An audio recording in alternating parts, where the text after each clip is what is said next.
नगर शहर शिवसेनेच्या वतीनं वाडिया पार्क मैदानावर आयोजित करण्यात आलेल्या उपमुख्यमंत्री एकनाथ शिंदे चषक 2025 कराटे स्पर्धांना आजपासून सुरुवात झाली आहे। नामदार राधाकृष्ण विखे पाटील यांच्या प्रमुख उपस्थितीत या कराटे स्पर्धेचं उद्घाटन करण्यात आलंय। या प्रसंगी आमदार विठ्ठल लंके, शिवसेनेचे जिल्हा प्रमुख अनिल शिंदे, शहर प्रमुख सचिन जाधव यांच्यासह इतर मान्यवर उपस्थित होते। आयोजित उपमुख्यमंत्री एकनाथ शिंदे चषक 2025 कराटे स्पर्धेत 15 राज्यातील एकूण 830 खेळाडू सहभागी झालेत। पुढील 2 दिवस अतिशय अतितटीचे सामने या ठिकाणी पार पडणार आहेत।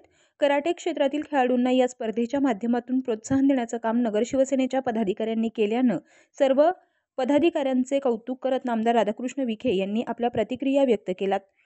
प्रथमतः मला शिवसेनेच्या सर्व पदाधिकाऱ्यांचं अभिनंदन करायचं आहे की एवढ्या मोठ्या स्तरावर माननीय मुख्यमंत्री कराटे स्पर्धेचं आयोजन केलेलं आहे आणि जिल्हा पातळीवर इतक्या प्रकारचं उत्तम आयोजन अतिशय सर्वांना प्रेरणादायी राहील अशी अपेक्षा आहे।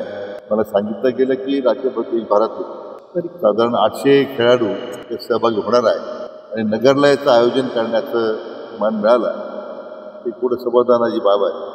मी या स्पर्धेच्या आयोजकांना आणि सहभागी होणाऱ्या सर्व खेळाडूंना मनपूर्वक शुभेच्छा देतो। तर 80% समाजकारण आणि 20% राजकारण या भावनेतून घेण्यात येत असलेल्या या उपमुख्यमंत्री एकनाथ शिंदे चषक 2025 कराटे स्पर्धेसंदर्भात शिवसेना शहर प्रमुख सचिन जाधव यांनी अधिक माहिती दिली आहे।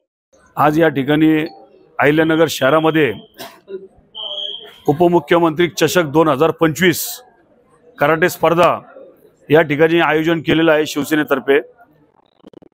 त्या उद्घाटन प्रसंगी या जिल्ह्याचे नामदार राधाकृष्ण विखे साहेब, त्याच पद्धतीने शिवसेनेचे विद्यमान आमदार विठ्ठलराव लंके साहेब हे या ठिकाणी कार्यक्रमाला उपस्थित होते।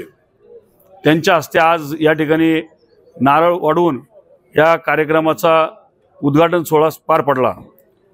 या ठिकाणी महाराष्ट्र आणि महाराष्ट्राबाहेरील असे जवळजवळ 15 संघ यामध्ये सहभागी घेतलेले आहे आणि 15 संघामध्ये जवळपास 830 मुलांचं या ठिकाणी नोंदणी झालेली आहे आणि उद्यापासून हा कराटेचा स्पर्धा आणि त्यांच्यामधून होणारे चॅम्पियन यांचा थरार बघण्यासाठी सकाळी 9 ते उद्या संध्याकाळी 9 वाजेपर्यंत आपल्याला बघायला मिळणार आहे। आपण पाहतोय की मुख्यमंत्री एकनाथ शिंदे साहेब यांच्या विचाराला प्रेरित होऊन या ठिकाणी कराटेची जे संघटना होती त्यांनी सांगितलं आणि आम्ही त्यांच्या विनंतीला मान दिला आणि या ठिकाणी आपण पाहतोय की मुलं यांना प्लॅटफॉर्म मिळाला पाहिजे, मुलं हे घडले पाहिजे। कंटिन्यू मोबाईलमध्ये त्यांचं लक्ष या सर्व गोष्टीपासून दूर जाऊन मुलांनी खेळलं पाहिजे। त्यांचं शरीर सौष्ठव आज जर लहानपणी बनलं ते आयुष्यभर निरोगी राहतं। या उद्देशाने या ठिकाणी माननीय उपमुख्यमंत्री एकनाथ शिंदे साहेबांच्या नावाने या ठिकाणी स्पर्धा भरवल्या। अशाच पद्धतीने वेगवेगळ्या स्पर्धा या ठिकाणी आम्ही भरवत जाऊ। माननीय हिंदुहृदय सम्राट बाळासाहेब ठाकरे यांचे जे विचार आहेत त्या विचाराप्रमाणे समाजकारण आणि राजकारण यांची जोड या ठिकाणी ठेवा, त्या पद्धतीने या ठिकाणी आमचं नगर शहरामध्ये काम चालू आहे आणि याही पुढे काम चालू राहील। जय हिंद, जय महाराष्ट्र।